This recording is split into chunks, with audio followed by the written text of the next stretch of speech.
You might look at the UK tax system and think that standing at 21,000 pages, it's more complicated than a Game of Thrones family tree. And I don't mean to bore you all to death with this one, but unfortunately this is a really important point, and with the end of the tax year coming up, there are some key changes that you can be making. Now, even if you missed the deadline and you're watching this video in the year 2030 or something, these are some changes that you can still nonetheless implement in order to save yourself thousands of pounds in tax. Once you understand that some income sources are treated differently to others, you can start to use that to your advantage and make the tax system work more effectively for you. Now, the UK purports to have a progressive tax system, which means the more you earn, the more you pay in taxes.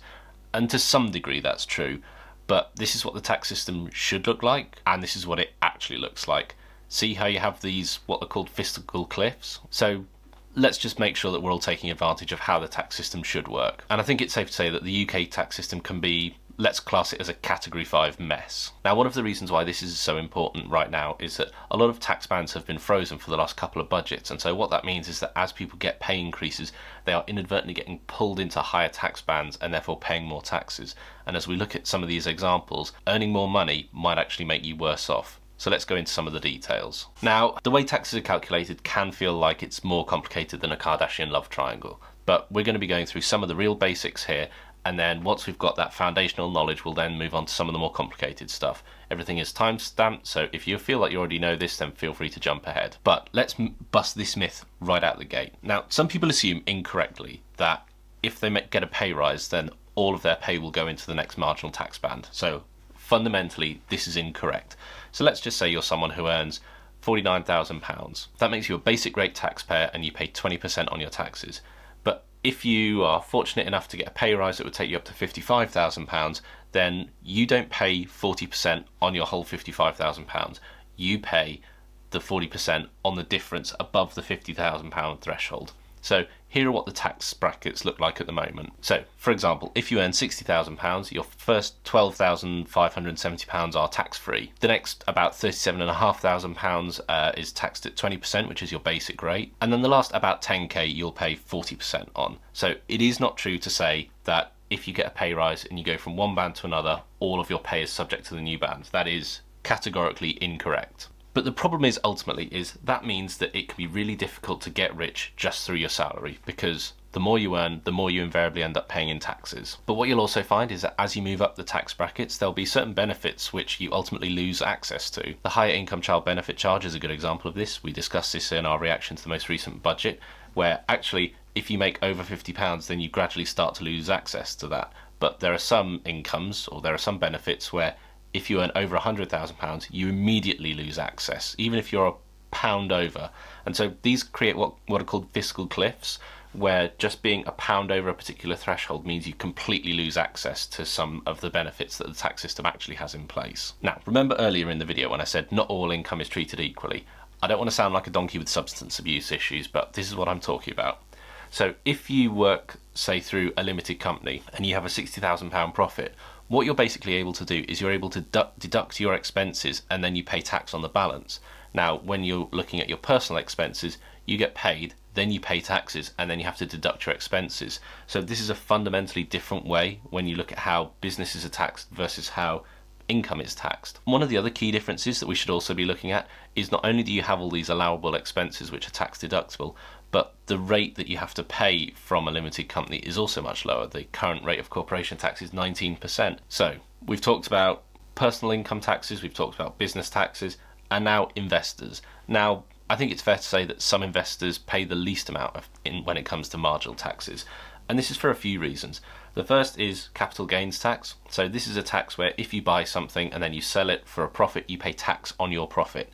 Now, again, immediately this is considerably different to the way personal tax is charged. So in the UK, the basic rate for capital gains tax is 10% or 18%, kind of depending on what the asset is. And the additional and higher rate bands are 20 and 28%. So again, immediately you can see that the rates of tax you're going to get charged are much, much lower, but you also get the benefit of being able to deduct some of your expenses. And we should point to our valiant leader. Now, Lord Melt over here made about 2.2 million in tax, but he paid an effective rate of about 25%.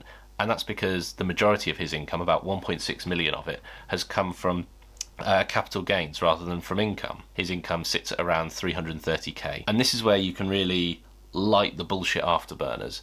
is if you actually look at the proportion of tax that he has paid on his earned income versus his capital gains, you start to see really how this disparity is kind of nakedly on show, to be honest. So now we've covered some of the basics. What are some of the key ways that the tax system is really rigged against people in order to prevent them building longer term wealth? Well, the first is it focuses on income over wealth. So for example, if you take something like council tax, council tax is where your house is basically put into bands from A to H, and based on the value of it in 1991 or something, like I just, someone taught me through their goddamn thinking there, like that is insane. But anyway, but what you invariably find is that the cap is on £320,000. Now the average value of a house in the UK is about 252,000 or something, but it means that if you live in a £100 million mansion in Kensington in central London, you are paying the same rate of council tax as someone whose house is worth 320 grand. Like, that is an insane way to look at something.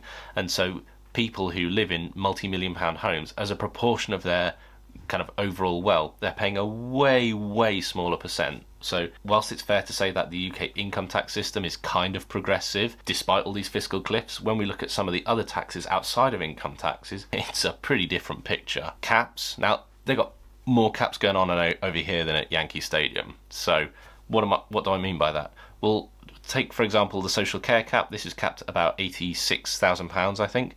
Now, if you're someone who has £84,000 in your bank account to put towards your care when you get older, then that completely wipes you out. But if you're someone who's got 100 million sitting in your bank account and the cap is 86 grand, then you're just like, fantastic. So all these caps, which are in theory designed to help prevent costs running completely out of control, basically mean that people who have more money are invariably going to be on the hook for less of that complexity. The tax system is, it's one of those things where it's been built on over time.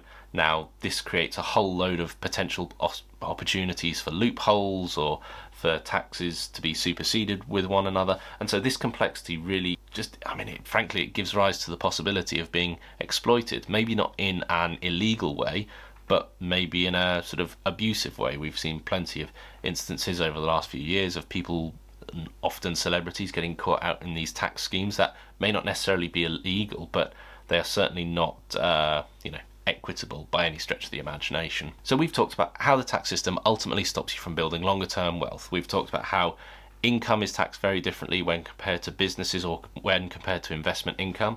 We've talked about how labour and capital are not taxed in the same way. We've talked about some of the specific taxes that really help to entrench some of the problems that we see in the wider economy. So what can you do about it? Well, the next thing you can do is watch the second video in our series.